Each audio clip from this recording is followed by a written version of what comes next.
মিছিল হলো, বাজারে মিছিল পরিক্রমা করলো বামফ্রন্টে। কতটা আশাবাদী এই লোকসভা কেন্দ্রে জেতার? আমরা পূর্ণ আশাবাদী, এবারে আমরা জয় সুনিশ্চিত করব।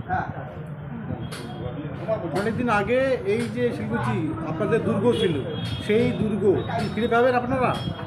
হ্যাঁ, ফিরে পাওয়ার চেষ্টা করছি।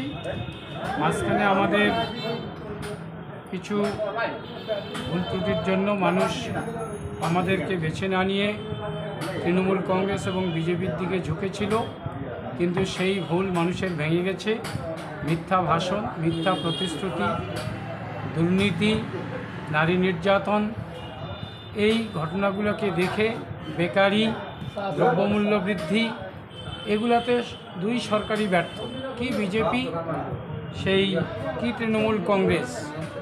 আজকে তারা মানুষের ভরসা দিতে পারছে না। এই সুস্থ সংস্কৃতি নেই, মানুষ সুস্থ হয়ে বাঁচবে কি না তার কোনো গ্যারান্টি নেই।